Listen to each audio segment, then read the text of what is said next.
Welcome to 360 Tamil. இன்னைக்கு இந்த வீடியோல நம்ம எந்த படத்தோட எக்ஸ்பிளனேஷன் பத்தி பார்க்க போறோம்னா, தமிழ்ல இப்ப ரீசெண்டா வெளியான லாக்டவுன் அப்படின்ற படத்தை பத்தி தான் பார்க்க போறோம். இது ஒரு வித்தியாசமான படம்னு சொல்லலாம். இந்த படத்துல அனுபமா பரமேஸ்வரன் தான் முக்கியமான ரோல் பண்ணியிருப்பாங்க. முதல்ல இந்த படத்தோட கதையை பத்தி பார்ப்போம். அனுபமா பரமேஸ்வரனை பொறுத்த வரைக்கும் வேலை தேடிட்டு இருக்காங்க. திடீர்னு இவங்க பிரெக்னன்ட் ஆயிட்டாங்க. இவங்க பிரெக்னன்சிக்கு காரணம் இவங்களுக்கே புரிய மாட்டேங்குது. இவங்க பிரெக்னன்சியை எப்படியாவது கலைக்கணும், பேரண்ட்ஸ்க்கு தெரியாம கலைக்கணும்ன்ற மாதிரி யோசிக்கிறாங்க. அப்படி இவங்க முயற்சி எடுத்துட்டு இருக்கும் போது லாக்டவுன் வந்துருது. இந்த லாக்டவுன்ல வெளியே போக முடியாதுல்ல, அதை மீறி எப்படி இவங்க கலைச்சாங்க, பேரண்ட்ஸ்க்கு அதுக்குள்ள தெரிஞ்சிருச்சா இல்லையான்ற மாதிரி நிறைய கேள்வி இருக்குல்ல.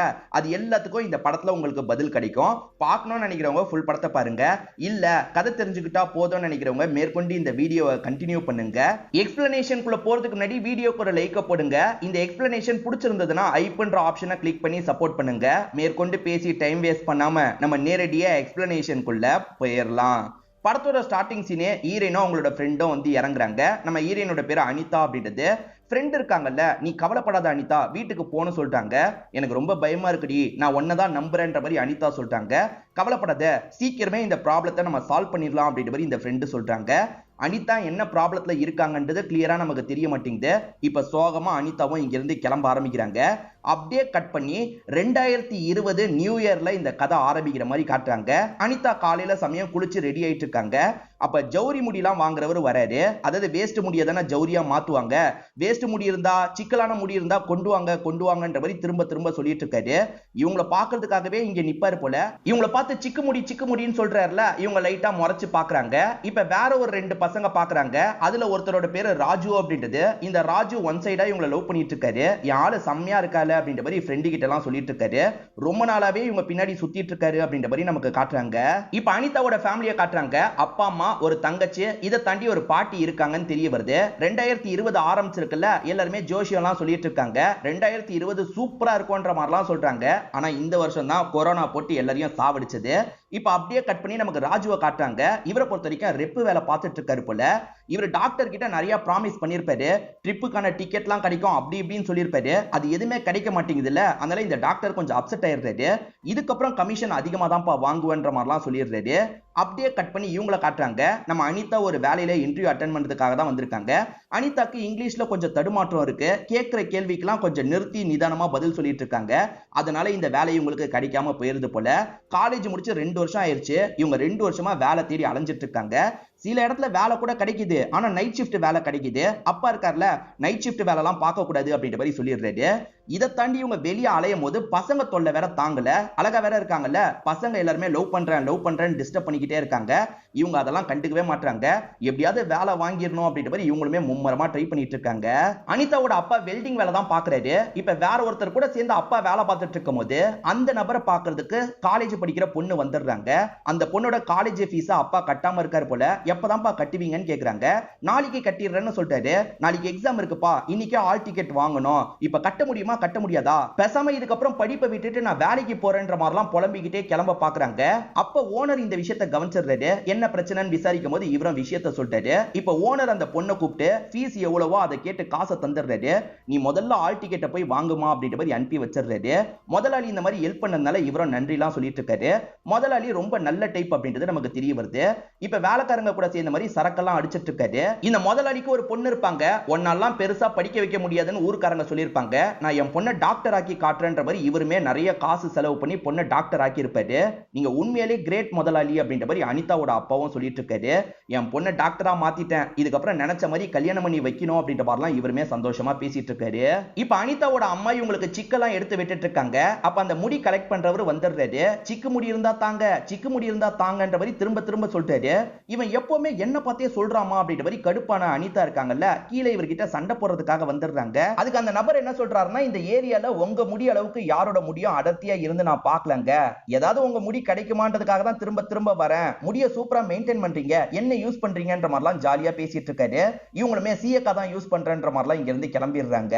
அனிதா அப்பா வேலை பார்த்துட்டு இருக்கும் போது முதலாளி ஒய்ஃப் கிட்ட இருந்து கால் வருது. முதலாளி அண்ணி தான் கால் பண்றாங்கன்ற மாதிரி போனை தந்துடுறாரு. இப்ப முதலாளியும் அட்டன் பண்ணி என்ன விஷயம்னு கேக்குறாரு. இவரோட போன் சுவிட்ச் ஆஃப்ல இருந்திருக்கு போல. அதனால தான் ஒய்ஃப் இப்படி கான்டாக்ட் பண்ணிருக்காங்க. ஒய்ஃப் சொல்றதை கேட்டு இவர் ஷாக் ஆயிடுறாரு. இப்போ உடனே அனிதா அப்பாவை கூட்டிட்டு இங்க இருந்து கிளம்ப ஆரம்பிக்கிறாரு. கிளம்பி ஒரு போலீஸ் ஸ்டேஷனுக்கு தான் வந்திருக்காரு. அது என்னன்னு பாத்தீங்கன்னா, இவரோட பொண்ணு இருக்காங்கல்ல, வேற யாரையோ லவ் பண்ணிருக்காங்க போல. அப்பா ஏத்துக்க வாய்ப்பில்ல, அப்பா பிரச்சனை பண்ணுவாருன்றதுக்காக அவங்க 2 பேர் கல்யாணம் பண்ணிருக்காங்க. என்னங்க சொல்றீங்கன்ற மாதிரி அப்பா பயங்கரமா ஷாக்லாம் ஆயிட்டு இருக்காரு. நான் கூப்பிடுறேன் பேசுங்கன்ற மாதிரி சொல்லிட்டாரு. இப்ப அந்த மாப்பிளைய கூப்பிடுறாங்க. அந்த மாப்பிளை பார்க்கவே பக்கா பொறுக்கி மாதிரி இருக்கான். இவனை போய் எதுக்குமா கல்யாணம் பண்ணு அப்படின்ற மாதிரிலாம் அப்பா கேட்டுட்டு இருக்காரு. அந்த மாப்பிளைய வெளியே போக சொல்லிட்டாங்க. வெளியே போனா இவங்க மனசை மாத்திடுவாங்க, போக மாட்டேன்னு அடம் பிடிக்கிறான். போலீஸ் கொஞ்ச நேரம் மட்டும் போன்னு சொல்லிட்டாரு. அதுக்கப்புறம் தான் அவனும் வெளியே கிளம்பி போறான். இப்ப அப்பாவும் பொண்ணோட மனசை மாத்துறதுக்கு ட்ரை பண்றாரு. பொண்ணு ஏத்துக்கவே மாட்டாங்க. பொண்ணு கண்டிப்பா ஏத்துக்க மாட்டா, அவ என் கூட தான் வருவான்ற மாதிரி மாப்பிளையும் வெளியே பேசிட்டு இருக்கான். பொண்ணும் அதே மாதிரி நான் அவன் கூட தான் போவேன்ற மாதிரி சொல்லிட்டாங்க. அப்பாக்கு என்ன பண்றதுன்னு சுத்தமா தெரியல. ஒரு ஸ்டேஜ்ல என்ன பண்றாருன்னா பொண்ணோட காலிலேயே விழுந்துடுறாரு. இப்படி பண்ணாதமா அப்படின்ற மாதிரிலாம் கெஞ்சி கேட்டுட்டு இருக்காரு. நீ கஷ்டப்படுவன்ற மாதிரியும் சொல்லி பாக்குறாரு. ஆனா இந்த பொண்ணு ஏத்துக்கவே மாட்டாங்க. இவன் கூட தான் இதுக்கப்புறம் நான் வாழ போறேன், வா கிளம்பலான்ற மாதிரி அந்த மாப்பிளைய கூட்டிட்டு கிளம்பிடுறாங்க. இதெல்லாம் பாக்குறவரால ஏத்துக்க முடியல. பயங்கரமா ஃபீல் பண்ணி அழுவுறாரு. இது எல்லாத்தையும் கூட இருந்த அனிதாவோட அப்பாவும் பார்த்தார்ல. இப்ப வீட்டுக்கு வந்தவரு ஒய்ஃபு கிட்ட இத பத்திலாம் சொல்லிட்டு இருக்காரு. அண்ணனாவது கொஞ்சம் தைரியசாலி, இந்த விஷயத்தெல்லாம் தாங்கிக்கிட்டாரு. என்னெல்லாம் சத்தியமா இந்த விஷயத்த தாங்கிக்க முடியாது. நமக்கு வேற 2 பொண்ணு இருக்காங்க. 2 பொண்ணையும் ஓரளவுக்கு நல்லபடியா பாத்துக்கோ. லவ் கிவ்னு போறாங்கன்னு தெரிஞ்சா முன்கூட்டியே கவனிச்சிரு அப்படின்ற மாதிரி ஒய்ஃபு கிட்ட சொல்லிட்டாரு. அப்ப இப்படி பேசுறதெல்லாம் அனிதாவும் எதர்ச்சியா வந்து கேட்டுறாங்க. ஐயோ, அப்பாக்கு இந்த மாதிரி கஷ்டத்தை நம்ம தரவே கூடாதுன்ற மாதிரிலாம் யோசிக்கிறாங்க. அனிதாவை பொறுத்த வரைக்கும் காயத்ரின்னு ஒரு ஃப்ரெண்ட் இருப்பாங்க. எதர்ச்சியா அவங்க கிட்ட பேசும்போது இன்னும் எனக்கு வேலை கிடைக்கல, உன் ஆபீஸ்ல பேசி வேலை வாங்கி தர முடியுமான்ற மாதிரி கேக்குறாங்க. அதுக்கு அந்த காயத்ரின்ற பொண்ணு இருக்காங்கல்ல, என் பிளாட் எங்க இருக்குன்னு உனக்கு தெரியும்ல, ஈவினிங் பிளாட் கிட்ட வா, நம்ம ஒரு இடத்துக்கு போலாம், அந்த இடத்துல உனக்கு நான் வேலை வாங்கி தரதுக்கான ஏற்பாடு பண்றேன்னு சொல்லிட்டாங்க. இவங்களும் சரின்ற மாதிரிலாம் ஏத்துக்கிறாங்க. இப்ப இவங்க நடந்து வந்துட்டு இருக்கும்போது பாட்டு கேட்டுக்கிட்டே தான் வந்துட்டு இருக்காங்க. ராஜுக்கு அது தெரியாம இவங்க கிட்ட ப்ரொபோஸ் பண்ற மாதிரிலாம் பேசிட்டு இருக்காரு. என்ன கண்டுக்கவே மாட்டாங்கன்னு யோசிக்கும் போதுதான் அவங்க பாட்டு கேட்டுட்டு இருந்திருக்காங்கன்னு இவருக்கு தெரிய வருது. இப்ப திரும்பி ப்ரொபோஸ் பண்ற மாதிரி பேசுறாரு. பூங்கொத்த தரலான்னு நினைக்கிறாரு. ஆனா இவங்க இருக்காங்கல்ல, நீங்க ஃபாலோ பண்றதை நான் கவனிச்சுட்டு தான் இருக்கேன், எனக்கு இதெல்லாம் இன்ட்ரெஸ்ட் இல்லைன்னு சொல்றாங்க. அப்படி சொல்லாதீங்க, கண்டிப்பா என்ன போக போக பிடிச்சிரும்னு சொல்றாரு. ஆனா இவங்க ஏத்துக்க மாட்டாங்க. டிஸ்டர்ப் பண்ணாதீங்கன்ற மாதிரி இங்க இருந்து கிளம்பிடுறாங்க. இவங்களோட ஃப்ரெண்டு காயத்ரி இருக்காங்கல்ல, ஈவினிங் இந்த இடத்துக்கு வந்துருன்ற மாதிரி சொல்லியிருப்பாங்க. காயத்ரியை பாக்குறதுக்கு போலான்ற மாதிரி இவங்க கிளம்புறாங்க. இவங்களுக்கு பெஸ்ட் ஃப்ரெண்டா மீரான் வேற ஒரு பொண்ணு இருப்பாங்க. மீரா கிட்ட அந்த நபர் ப்ரொபோஸ் பண்றதுக்காக வந்துட்டான்ற மாதிரி சொல்லிட்டாங்க. யாரு? அந்த 40 வயசு அங்கிளா? அவனுக்குலாம் சரியான வயசுல கல்யாணம் இருந்ததுன்னா உன் வயசுல ஒரு பொண்ணு இருக்கும், அவன் ப்ரொபோஸ் பண்றானா அப்படின்ற மாதிரி அவனை திட்டுற மாதிரிலாம் இந்த ஃப்ரெண்டு பேசிட்டு இருக்காங்க. சரி விடுடி, நான் இப்ப காயத்ரியை பாக்குறதுக்காக தான் வந்திருக்கேன்னு சொல்லிட்டாங்க. காயத்ரி கூட சேர்ந்த மாதிரி பார்ட்டி நடக்கிற ஒரு இடத்துக்கு வந்துடுறாங்க. இங்கதான் அவர் வருவாரு, நான் பேச வைக்கிறேன்னு காயத்ரி சொல்றாங்க. இவங்களுக்கு அங்க உட்காரவே ஒரு மாதிரி இருக்கு. கொஞ்சம் தள்ளி வந்து உட்காந்துடுறாங்க. அங்க வந்தவங்களா இவங்க கிட்ட அப்ரோச் பண்ணிட்டு இருக்காங்க. இவங்க அவாய்ட் பண்ணி அனுப்பிடுறாங்க. அதே சமயம் பெஸ்ட் ஃப்ரெண்டு மீரா கிட்ட இத பத்தி எல்லாம் சொல்லிட்டு இருக்காங்க. என் அம்மா வேற தேடுவாங்க, நான் வீட்டுக்கு கிளம்பிடலாமான்னு யோசிக்கிறேன்ற மாதிரி சொல்லிட்டாங்க. அதுக்கு ஃப்ரெண்டு மீரா இருக்காங்கல்ல, நீ எதுக்கடி கிளம்பணும்னு நினைக்கிற, அங்க கொஞ்ச நேரம் நீயும் என்ஜாய் பண்ணு, உன் அம்மாவை பத்தி கவலைப்படாத, என் வீட்டுல தங்குறதா உன்னோட அம்மாவை ஏமாத்திரலாம், கான்ஃபரன்ஸ் கால்ல போடுறேன், உன் அம்மா கிட்ட நான் சொல்ற மாதிரி பேசுன்ற மாதிரி சொல்லிட்டாங்க. இப்ப இவங்க அம்மாக்கு கால் பண்ணி பேசுறாங்க. ஆன்ட்டி, வீட்டுல நான் தனியா இருக்கேன், அனிதா இன்னைக்கு ஒரு நாள் மட்டும் என் வீட்டுல தூங்கிக்கிட்டோன்ற மாதிரி சொல்லிட்டாங்க. அம்மாவும் சரின்ற மாதிரி ஏத்துக்கிறாங்க. உன் அம்மாவோட பிரச்சனையை முடிச்சாச்சு, நீ ஜாலியா என்ஜாய் பண்ணு அப்படின்ற மாதிரி அந்த மீரா சொல்றாங்க. இவங்களும் சரின்ற மாதிரி ஏத்துக்கிறாங்க. இப்பதான் அந்த காயத்ரி இருக்காங்கல்ல, விஷால்னு ஒருத்தரை கூட்டு வந்து அறிமுகப்படுத்தி வைக்கிறாங்க. சொன்னாங்க சீக்கிரமே உங்களுக்கு வேலை வாங்கி தரேன் அப்படின்ற மாதிரி இந்த விஷாலுமே சொல்லிட்டாரு. இப்ப ட்ரிங்க் பண்றதுக்கு வாங்கன்ற மாதிரி கூட்டு வந்துடுறாரு. இவங்க ட்ரிங்க்லாம் பழக்கம் இல்லைன்னு சொல்லிட்டாங்க. எங்க கொஞ்சோண்டு குடிங்கன்ற மாதிரி சொல்லிட்டாரு. இவங்களுமே இந்த இடத்துல குடிக்கலாம் ஆரம்பிக்கிறாங்க. இது எல்லாத்தையும் ராஜுவோட ஃப்ரெண்டு பாத்துறாரு. ராஜு ப்ரொபோஸ் பண்ணும்போது பக்கத்துல இருந்தாருல, அவர் பார்த்து இந்த விஷயத்தை பத்திலாம் ராஜுக்கு கால் பண்ணி சொல்லிட்டாரு. இவங்க குடிச்சதுக்கு அப்புறம் போதை அதிகமாகி இந்த இடத்துல டான்ஸ்லாம் பண்ண ஆரம்பிக்கிறாங்க. எல்லாருமே ஜாலியா டான்ஸ் பண்ணும்போது இவங்களும் சேர்ந்த மாதிரி டான்ஸ்லாம் பண்றாங்க. ஒரு ஸ்டேஜ்ல போதை அதிகமாகி மயங்கி கீழே விழுந்துடுறாங்க. விஷாலும் காயத்ரியும் சேர்ந்த மாதிரி ஒரு ரூம் எடுத்திருக்காங்க போல. அந்த ரூமுக்கு கொண்டு வந்து படுக்க வச்சிடலாம் அப்படின்ற மாதிரி படுக்க வச்சிடுறாங்க. இவங்க தான் சரக்குல ஏதாவது கலந்து தந்தாங்களா என்னன்றது கிளியரா தெரியல. இப்ப படுக்க வச்சுட்டு இவங்க 2 பேருமே இங்க இருந்து கிளம்புற மாதிரி காட்டுறாங்க. காலையில சமயம் முடிச்ச ஈரனும் வீட்டுக்கு வந்துட்டு இருக்காங்க. கொஞ்சம் தள்ளாடிக்கிட்டே வந்துட்டு இருக்கிறத பக்கத்து வீட்டு அக்கா நோட் பண்றாங்க. என்ன இவ தள்ளாடிக்கிட்டே வரான்ற மாதிரி வித்தியாசமா பாக்குறாங்க. இப்ப வீட்டுக்கு வந்தவங்க யார்கிட்டயும் பேச மாட்டாங்க. ரூமுக்கு வந்து படுத்துடுறாங்க. படுத்தது தான் ஞாபகம் இருக்கு. ஒரு 10 மணி நேரம் கழிச்சு தான் கண்ணே முடிக்கிறாங்க. இப்பதான் கொஞ்சம் தெளிவா ஃபீல் பண்றாங்க. விஷால்னு ஒருத்தர் வேலை வாங்கி தரேன்னு சொன்னாரு பாத்தீங்களா, எங்க உங்களுக்கு வேலைலாம் ரெடியா இருக்கு, 40,000 ரூபாய் சம்பளம்ன்ற மாதிரி சொல்றாரு. இத கேக்குற இவங்களுக்கு சந்தோஷம் தாங்கல. எனக்கு வேலை கிடைச்சிருச்சு, 40,000 ரூபாய் சம்பளம்ன்ற மாதிரி எல்லார்கிட்டயும் இவங்க சந்தோஷமா சொல்லிட்டு இருக்காங்க. பொண்ணு அந்த மாதிரி பண்ணதுனால முதலாளி ரொம்ப அப்செட்டா இருக்காரு. இப்ப இவர் இருக்கார்ல, ஃபேமிலியை கூட்டிட்டு முதலாளிய பாக்குறதுக்காக வந்திருக்காரு. முதலாளி இருக்கார்ல, நடந்த விஷயத்தை நினைச்சு ரொம்ப வருத்தப்படுறாரு. அம்மா, உங்களெல்லாம் அப்பா கஷ்டப்பட்டு படிக்க வச்சிருக்காரு, நீங்களாம் நல்லபடியா இருக்கணுமா அப்படின்ற மாதிரிலாம் சொல்லிட்டாரு. இவங்களுமே சரின்ற மாதிரிலாம் ஏத்துக்கிறாங்க. நாங்களும் உங்களோட பொண்ணு மாதிரி தான் அங்கிள், அப்பப்ப பாக்குறதுக்கு வரோன்ற மாதிரிலாம் சொல்றாங்க. இதை தாண்டி நம்ம ஹீரோயினுக்கு அடிக்கடி இருமல்லாம் வந்துட்டு இருக்கு. டாக்டரை பாருன்ற மாதிரி வீட்டுல இருக்கவங்க சொல்றாங்க. இவங்களுமே டாக்டரை பாக்குறதுக்காக வந்துடுறாங்க. பல்ஸை புடிச்சு செக் பண்ற டாக்டர் இருக்காங்கல்ல, பீரியட்ஸ் எப்போ வந்ததுன்ற மாதிரி கேக்குறாங்க. எனக்கு தைராய்டு ப்ராப்ளம் இருக்கு, பீரியட்ஸ் எப்பவுமே தள்ளி தான் போகும், அந்த மாதிரி தான் தள்ளி போயிருக்கு அப்படின்ற மாதிரிலாம் இவங்க சொல்லிட்டு இருக்காங்க. ஆனா டாக்டர் லேடிக்கு ஏதோ டவுட் இருக்கு போல, நம்ம கொஞ்சம் செக் பண்ணி பார்க்கலாம்னு சொல்லிட்டாங்க. அதுக்கப்புறம் என்ன ஆச்சுன்றதை தெளிவா நமக்கு காட்டல. வீட்டுக்கு வர இவங்களுமே கொஞ்சம் அப்செட்டா வராங்க. டாக்டர் என்ன சொன்னாங்கன்னு அம்மா கேக்குறாங்கல்ல, அதெல்லாம் எதுவும் சொல்ல, மாத்திரை மருந்தெல்லாம் தந்திருக்காங்க, சீக்கிரம் சரியாயிடுமா அப்படின்ற மாதிரி சொல்றாங்க. ஆனா டாக்டர் கிட்ட வேற ஏதோ இவங்க பேசியிருக்காங்க போல, என்னன்னு தெரியல. மறுநாள் இவங்களுமே வீட்டுக்கு தெரியாம பிரெக்னன்சி கிட் இருக்கு பாத்தீங்களா, அதை வாங்கிட்டு வந்துடுறாங்க. இப்ப அதை டெஸ்ட் பண்ணி பார்க்கலாம் டெஸ்ட் பண்ணி பார்க்கறாங்க. 2 கோடு வருது. 2 கோடுனா பிரெக்னன்ட்டா இருக்காங்கன்னு அர்த்தம் போல. இவங்க செம்மையா இந்த இடத்துல ஷாக் ஆயிடுறாங்க. இதை டாக்டர் மூலியமா கன்ஃபார்ம் பண்ணோம்ல, அதனால ஒரு ஹாஸ்பிட்டலுக்கு வந்துடுறாங்க. பிரெக்னன்சி டெஸ்ட் எடுக்கணும்னு சொல்லிட்டாங்க. சரி மேடம், தண்ணியை ஃபுல்லா குடிச்சு வெயிட் பண்ணுங்கன்ற மாதிரி அங்க இருக்கவங்க சொல்லிட்டாங்க. இவங்க தண்ணியை குடிச்சு வெயிட் பண்ணிட்டு இருக்காங்கல்ல, இந்த சமயம் தான் அந்த டாக்டர் என்ன சொன்னாங்கன்றதை நமக்கு காட்டுறாங்க. டாக்டர் பல்ஸை பார்த்தோன்னே டவுட் வந்திருக்கும், செக் பண்ணலான்ற மாதிரி கூட்டு போய் செக் பண்றாங்க. அப்படி செக் பண்றவங்க என்ன சொல்றாங்கன்னா, நீங்க பிரெக்னன்ட்டா இருக்க வாய்ப்பு இருக்குன்ற மாதிரி சொல்லிட்டாங்க. எது பிரெக்னன்ட்டா, நான் கல்யாணமே பண்ணிக்கல அப்படின்ற மாதிரி சொல்லிட்டாங்க. எங்க கல்யாணம் பண்ணாதான் பிரெக்னன்ட் ஆவாங்கன்னு இல்ல, யார் கூடயாவது பழக்கத்துல இருக்கீங்களான்னு கேக்குறாங்க. நான் யார் கூடயும் ஒண்ணா இல்லைன்னு சொல்றாங்க. டாக்டர் லேடியும் ஸ்கேன் எடுத்து பார்த்துடலாம், கன்ஃபார்மா தெரிஞ்சிரும்னு சொல்றாங்க. ஏமாத்தி காசு பறிக்க பாக்குறீங்களா, எனக்கு இல்ல நம்பிக்கை இல்லைன்ற மாதிரி இவங்க கோவமா கிளம்பி இருப்பாங்க. இப்ப வேற வழி இல்லாம செக் பண்றதுக்காக வேற ஒரு ஹாஸ்பிட்டலுக்கு வந்திருக்காங்க. இப்ப டாக்டர் லேடி கூப்பிட்டோன்னே இவங்களுமே உள்ள வந்துடுறாங்க. இப்ப டாக்டருமே செக் பண்ண ஆரம்பிக்கிறாங்க. அப்படி செக் பண்ணவங்க, குழந்தையோட growth நல்லாவே இருக்கு, குழந்தையோட மூவ்மெண்ட் தெரியுது பாருங்கன்ற மாதிரி காட்டுறாங்க. இதை கேட்கிற இவங்களுக்கு ரொம்ப ஷாக்கிங்கா இருக்கு. அப்ப நம்ம பிரெக்னன்ட்டா இருக்குமா, அதுவும் 8 வாரம் பிரெக்னன்ட்டா இருக்குமா அப்படின்ற மாதிரிலாம் பயங்கரமா ஷாக் ஆயிட்டு இருக்காங்க.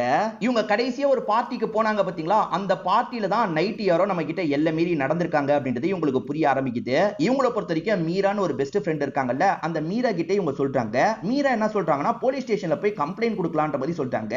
என்னடி கம்ப்ளைண்ட் கொடுக்க சொல்லிட்ட, அதே மாதிரி கம்ப்ளைண்ட் கொடுத்தா என்னோட வீட்டுக்கு தெரிஞ்சிடும், என் பேரண்ட்ஸ் என் மேல ரொம்ப நம்பிக்கை வச்சிருக்காங்க, ஆனா நான் பார்ட்டிக்கு போய் குடிச்சிருக்கேன், நான் போதையில இருக்கும் போது யாரோ என்கிட்ட எல்லை மீறி நடந்துட்டாங்கன்றதெல்லாம் தெரிஞ்சதுன்னா ரொம்ப கஷ்டப்படுவாங்க, பேரண்ட்ஸ் கிட்ட இதை சொல்லவே கூடாதுன்ற மாதிரி சொல்லிட்டாங்க. இப்ப ஏற்கனவே பார்த்த டாக்டரை பார்க்கறதுக்காக வந்துடுறாங்க. நான் சொல்லும் போது நம்பல, இப்ப நம்புறியான்ற மாதிரி அந்த டாக்டர் லேடி பேசுறாங்க. இது எனக்கே தெரியாம நடந்தது, கலைக்கிறதுக்கு நீங்க ஹெல்ப் பண்ண முடியுமான்ற மாதிரி கேக்குறாங்க. என்னமா விளையாடிட்டு இருக்கியா, கலைக்கலாம் கூடாது, நீ முதல்ல இங்க இருந்து கிளம்புன்ற மாதிரி சொல்லிட்டாங்க. இவங்க கால்ல விழுந்தெல்லாம் கெஞ்சி கேக்குறாங்க. அதெல்லாம் முடியாது, கிளம்பு அப்படின்ற மாதிரி டாக்டர் லேடி அனுப்பி வச்சிடுறாங்க. இவங்களுக்கும் என்ன பண்றதுன்னு தெரியல. ஒரு மெடிக்கல் ஷாப்க்கு வந்துடுறாங்க. இங்க இருக்கவர்கிட்ட கருவை கலைக்கிறதுக்கான மாத்திரையை கேக்குறாங்க. அந்த மாத்திரை எல்லாம் போட்டா உயிர் போறதுக்கான ஆபத்தே இருக்கு, பிரிஸ்கிரிப்ஷன் இல்லாம தரவே முடியாதுன்ற மாதிரி சொல்லிட்டாரு. அப்ப பிரிஸ்கிரிப்ஷன் இருந்தா தருவீங்களான்னு கேக்குறாங்க. நீங்க முதல்ல கொண்டு வாங்கன்ற மாதிரி சொல்லிட்டாரு. இவங்களுமே வேற ஒரு டாக்டர் லேடியை பாக்குறதுக்காக வராங்க. பிரிஸ்கிரிப்ஷன் மட்டும் தாங்கன்ற மாதிரி கேக்குறாங்க. உங்களுக்கு தந்து நான் மாற்றுறதுக்கா, அதெல்லாம் தர முடியாது, எந்திரிச்சு போங்கன்ற மாதிரி திட்டி அனுப்பி விடுறாங்க. இதெல்லாம் நினைச்சுதான் ஸ்டார்டிங் அனிதா பயங்கர ஃபீலிங்ல இருந்திருப்பாங்க. எனக்கு ரொம்ப பயமா இருக்குடி அப்படின்ற மாதிரிலாம் சொல்லிட்டாங்க. கவலைப்படாத, நான் இருக்கேன்ல, நாளைக்கு ஏதாவது டாக்டரை பார்த்து பிரிஸ்கிரிப்ஷனை வாங்கிடலான்னு ஃப்ரெண்டு சொல்லி நம்பிக்கையா அனுப்பி வச்சிருப்பாங்க. இவங்களுமே தூங்கி காலையில கண்முழிக்கிறாங்க. காலையில எல்லாருமே ஒரு நியூஸை பத்தி தான் பேசிட்டு இருக்காங்க. அதாவது கொரோனா ஆரம்பமாயிருக்கும், அதனால லாக்டவுனை போட்டிருக்காங்க. இது தெரிஞ்சதும் ஹீரோயின் பயங்கரமா ஷாக் ஆயிடுறாங்க. ஏன்னா அடுத்த கொஞ்ச நாள் வெளியே போக முடியாதுல்ல, என்ன பண்றது அப்படின்ற மாதிரி செம்மையா ஷாக் ஆகுறாங்க. இங்கதான் படத்தோட இன்டர்வல போடுறாங்க. லாக்டவுன் போட்டு யாருமே வெளியே வராம இருந்தாங்க பாத்தீங்களா, இவங்க என்ன பண்றாங்கன்னா வீட்லயே ஏதாவது பண்ணி அந்த கருவை கலைக்க முடியுமான்னு யோசிக்கிறாங்க. பப்பாளி சாப்பிட்டா கரு கலையோன்ற மாதிரி யாரோ சொல்றாங்க. அதெல்லாம் யூடியூப்ல இவங்க கேட்டுட்டு இருக்காங்க. இப்ப அம்மா கூப்பிடுறாங்கல்ல, இவங்க அம்மாக்கு ஹெல்ப் பண்றதுக்காக போகும்போது தங்கச்சி இவங்க போனை எடுத்து யூஸ் பண்ணலாம்னு நினைக்கிறா. ஐயோ தங்கச்சி போனை எடுக்கிறாளே அப்படின்ற மாதிரி சட்டுன்னு இவங்க வந்துடுறாங்க. தங்கச்சி கேம் விளையாடுறதுக்காக தான் எடுத்திருப்பா, அதெல்லாம் பார்த்திருக்க மாட்டா. ஆனா இவங்க போனை புடுங்குறாங்க. தங்கச்சி கூட சண்டை போட்டு தங்கச்சி அடிச்சிடுறாங்க. எதுக்காக நீ தங்கச்சி அடிச்சு அப்படின்ற மாதிரி அம்மா கேக்குறாங்க. என் போனை யூஸ் பண்றா, என் போனை யூஸ் பண்ண கூடாது அப்படின்ற மாதிரிலாம் சொல்றாங்க. அடுத்த கொஞ்ச நாள் வீட்ல பயந்த மாதிரி தான் இருக்காங்க. வீட்ல இருக்கவங்களுக்கு தெரிஞ்சா அவ்வளவுதான் அப்படின்ற மாதிரி ரொம்ப கேர்ஃபுல்லா இந்த விஷயத்த பண்ணிட்டு இருக்காங்க. இப்போ ஓரளவுக்கு ஃப்ரீ ஆயிருது. ஏற்கனவே ஒருத்தரை பார்த்தாங்க பாத்தீங்களா, அவரை பார்க்கிறதுக்காக வந்துடுறாங்க. தயவு செஞ்சு மாத்திரை தாங்கன்னு கேக்குறாங்க. இதுக்கப்புறம் மாத்திரை போட்டா கூட சால்வ் ஆகாது. எனக்கு தெரிஞ்ச ஒரு டாக்டர் இருக்காரு, நீங்க இவ்வளவு கேட்கறதுனால அந்த டாக்டரோட டீட்டெயிலை தரேன்ற மாதிரி டீட்டெயிலை தந்துடுறாரு. இவங்களுமே அந்த டாக்டரை பார்த்து பேசுறதுக்காக வந்துடுறாங்க. ஓஹோ, நீங்க தான் அவங்களா, சரி முடிச்சிடலாம், 30,000 ரூபாய் செலவாகும்னு சொல்லிட்டாரு. அவ்வளவு காசான்ற மாதிரி யோசிக்கிறாங்க. அவ்வளவு காசு இருந்தாதான் பண்ண முடியும், ரெடி பண்ணிட்டு வாங்கன்னு சொல்லிட்டாரு. இவங்களை பொறுத்த வரைக்கும் 30,000 ரூபாய் பெரிய அமௌண்ட் தானே, என்ன பண்றதுன்னு யோசிக்கிறாங்க. ஃப்ரெண்டு ஒரு 5,000 ரூபாய் இருக்கிறதா சொல்றாங்க.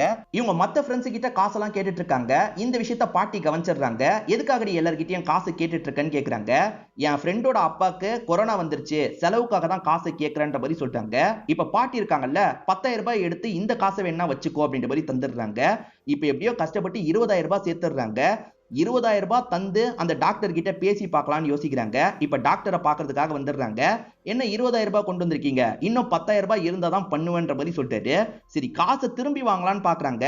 தந்த காசு தந்ததாவே இருக்கட்டும், சீக்கிரம் 10,000 ரூபாய் மட்டும் ரெடி பண்ணி கொண்டு வாங்கன்னு சொல்லிட்டாரு. அடிக்கடி ஹீரோயின் வெளியே போயிட்டு வராங்க பாத்தீங்களா, இத வீட்டுல இருக்க அம்மா கொஞ்சம் சந்தேகமா பாக்குறாங்க. இவ எதுக்காக அடிக்கடி வெளியே போயிட்டு இருக்கா அப்படின்ற மாதிரிலாம் கொஞ்சம் சந்தேகமா பாத்துட்டு இருக்காங்க.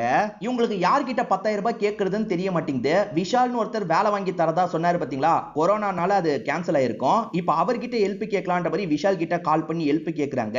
அவருமே அனுப்பி வர்றேன்னு சொல்றாரு. சொன்ன மாதிரியே அனுப்பி வச்சிடுறாரு. இப்ப டாக்டரை பாக்குறதுக்காக வரலான்னு பார்த்தா அந்த ஏரியாவை க்ளோஸ் பண்ணி வச்சிருக்காங்க. என்ன ஆச்சுன்னு விசாரிக்கும் போது இந்த இடத்துல ஒருத்தருக்கு கொரோனா வந்துருச்சுன்னு சொல்றாங்க. பார்த்தா டாக்டருக்கு தான் கொரோனாவே வந்திருக்கு. ஐயோ இப்ப என்ன பண்றது அப்படின்ற மாதிரி பயங்கரமா ஃபீல் பண்றாங்க. டாக்டர் நம்பர் தந்திருப்பாரு, கால் பண்ணி பேசினா ஒய்ஃப் தான் போன் எடுத்து பேசுறாங்க. இப்பெல்லாம் டாக்டர் கிட்ட பேச வைக்க முடியாதுன்ற மாதிரி சொல்லிடுறாங்க. இப்ப டாக்டரோட அசிஸ்டன்டான கம்பவுண்டரை பாக்குறாங்க. கம்பவுண்டர் என்ன சொல்றாருன்னா, என்னால ஹெல்ப் பண்ண முடியும், மாத்திரை மூலியமாவே சரி பண்ணிடலாம்ன்ற மாதிரி சொல்லிட்டாரு. எங்க மாத்திரைலாம் இதுக்கப்புறம் செட் ஆகாதுன்னு டாக்டர் சொன்னாரேன்ற மாதிரி இவங்க கேக்குறாங்க. டாக்டர் அப்படிதாங்க சொல்லுவாரு, மாத்திரை மூலியமாவே சரி பண்ண முடியும், 10,000 ரூபாய் என்கிட்ட தாங்க, நான் மாத்திரை வாங்கி தரேன்னு சொல்லிட்டாரு. ஃப்ரெண்டுமே நம்பி காசெல்லாம் தர வேணான்ற மாதிரி சொல்லிட்டாங்க. ஆனா இவங்க பயத்துல இருக்காங்கல்ல, காசை தந்துடுறாங்க. இப்ப அந்த கம்பவுண்டர் இருக்கார்ல, நாளைக்கு இந்த நேரம் இந்த இடத்துக்கு வந்துருங்கன்ற மாதிரி சொல்லிட்டாரு. இப்ப அம்மாக்கு பொண்ணோட ஆக்டிவிட்டியில டவுட் வருது. இவ அடிக்கடி வெளியே போறாங்க, எனக்கு என்னமோ டவுட்டா இருக்கு, நீங்க எப்பயாவது பொண்ணு கிட்ட பேசி பாருங்க அப்படின்ற மாதிரி ஹஸ்பண்ட் கிட்ட சொல்லிடுறாங்க. கம்பவுண்டர் சொன்ன இடத்துல இருந்திருக்க மாட்டாரு, அவர் வீடு இங்கதான் இருக்குன்னு சொல்லியிருப்பாரு. இப்ப வீட்டுக்கிட்ட வந்து தேடி பாக்குறாங்க. அவர் பொய்யா அட்ரஸ் தந்திருக்கிறது இவங்களுக்கு தெரிய வருது. காசை ஏமாத்திட்டாரு அப்படின்ற மாதிரி யோசிக்கிறாங்க. இப்படி நடந்து வந்துட்டு இருக்கும் போது ராஜுவை பாக்குறாங்க. ராஜு பேசுறதுக்கு ட்ரை பண்ணும்போது இவங்க அவாய்ட் பண்ணிட்டு போறாங்க. அப்படியே ரொம்ப நல்ல பொண்ணு மாதிரி நடிக்காத, அன்னைக்கு பார்ல குடிச்சிட்டு தானே இருந்த, என் ஃப்ரெண்டு சொன்னான்ற மாதிரிலாம் பேசுறாரு. அதெல்லாம் கண்டுக்காம இவங்களுமே இங்க இருந்து கிளம்ப ஆரம்பிக்கிறாங்க. இவங்க அடிக்கடி வெளியே போயிட்டு வரதா அம்மா கவனிச்சுக்கிட்டே இருந்தாங்கல்ல, இந்த வாட்டி அம்மாவும் எங்கடி போயிட்டு வர, ஏன் இவ்வளவு லேட்டுன்னு கேக்குறாங்க. ஃப்ரெண்டு கூட தான் இருந்தன்ற மாதிரி இவங்க சமாளிக்கிறாங்க. நீங்க 2 பேருமே வெளியே சுத்தி இருக்கீங்க, அப்படி எங்க சுத்துனீங்கன்னு கேட்கும் போது இவங்க கோவத்துல அம்மாவை திட்டிடுறாங்க. கோவத்துல அம்மா என்ன பண்றாங்கன்னா, ஒரு தொடப்பத்தை எடுத்துட்டு வந்து அடி அடின்னு அடிக்கிறாங்க. என்னையே எதிர்த்து பேசுறியான்ற மாதிரி அடிக்கிறாங்க. இப்ப எல்லாருமே இந்த இடத்துக்கு வந்து அம்மாவை கண்ட்ரோல் பண்றாங்க. அம்மா வேற பயங்கரமா அடிச்சிட்டாங்கல்ல, இவங்க ஃபீல் பண்றாங்க. ஃபீல் பண்ணாதமா அப்படின்ற மாதிரி அப்பா சொல்லிட்டு போறாரு. இவங்க லைஃப்ல இது வரைக்கும் நடந்தது பாத்தீங்களா, அது எல்லாமே உங்களோட மைண்டுக்குள்ள ஓடிட்டு இருக்கு. இந்த வாழ்க்கையை நம்ம வாழ வேணாம், பேசாம செத்துறலாம்ன்ற மாதிரி யோசிக்கிறாங்க. இப்ப ஃபேனை பாக்குறவங்க ஷாலை யூஸ் பண்ணி ஃபேன்ல தூக்கு மாட்ட ஆரம்பிக்கிறாங்க. நல்ல வேலையா தங்கச்சி பாத்துடுறா. இப்ப எல்லாருமே இந்த இடத்துக்கு வந்து பொண்ணை காப்பாத்த ஆரம்பிச்சிடுறாங்க. அம்மா அடிச்சதுனால தான் இப்படி பண்ணிட்டா போலன்ற மாதிரி எல்லாருமே யோசிக்கிறாங்க. அம்மாவும் இந்த பொண்ணுக்கு ஆறுதல்லாம் சொல்லிட்டு இருக்காங்க. அம்மாக்கு பொண்ணுக்கு ஏதோ லவ் இருக்குன்ற மாதிரி தோணுது. அந்த மீரான்ற ஃப்ரெண்டுக்கு கால் பண்ணி பேசுறாங்க. லவ் மேட்டர் ஏதாவது இருக்கா, இருந்தா என்கிட்ட சொல்லிரு அப்படின்ற மாதிரிலாம் கேக்குறாங்க. சேச்சே அதெல்லாம் இல்லன்ற மாதிரி இவங்களும் சமாளிச்சிட்டு இருக்காங்க. இதுக்கு முன்னாடி நான் அடிச்சிருக்கேன், அப்பெல்லாம் இந்த முடிவை எடுக்கல, ஏதோ லவ் மேட்டர் போலங்க, நீங்க பேசி பாருங்கன்ற மாதிரி ஒய்ஃப் சொல்றாங்க. பொண்ணு மாடியில இருக்கும் போது அப்பாவும் பேசுறதுக்காக வராரு. யாரையாவது லவ் பண்றியாமா, ஏதாவது லவ் மேட்டர்னா கூட என்கிட்ட சொல்லிரு அப்படின்ற மாதிரிலாம் கேட்டுட்டு இருக்காரு. சேச்சே அப்படிலாம் இல்லப்பா அப்படின்ற மாதிரி சொல்றாங்க. அப்புறம் ஏமா இப்படி பண்ண, இப்படிலாம் பண்ணாதன்ற மாதிரி சொல்லிட்டாரு. கண்டிப்பா இதுக்கப்புறம் இந்த மாதிரி பண்ண மாட்டேன்பா அப்படின்ற மாதிரி இவங்களுமே மன்னிப்புலாம் கேட்டுட்டு இருக்காங்க. இப்ப இவங்க வீட்டுக்கு பக்கத்துல யாருக்கோ கொரோனா வந்துருது. சுத்தி இருக்க பகுதியெல்லாம் லாக் பண்ணுவாங்கல்ல, அந்த மாதிரி இவங்க பகுதியை லாக் பண்ணிடுறாங்க. அப்பதான் இவங்களோட ஃப்ரெண்டு மீரா இவங்களை பார்த்து பேசுறதுக்காக வந்திருக்காங்க. இவங்களுமே மீரா கிட்ட பேச வராங்க. எதுக்காக அவசரப்பட்டு இப்படி பண்ணன்னு மீரா கேக்குறாங்க. என்ன பண்ண சொல்ற, வேற வழி இல்லாம இப்படி பண்ணிட்டேன்னு இவங்க சொல்றாங்க.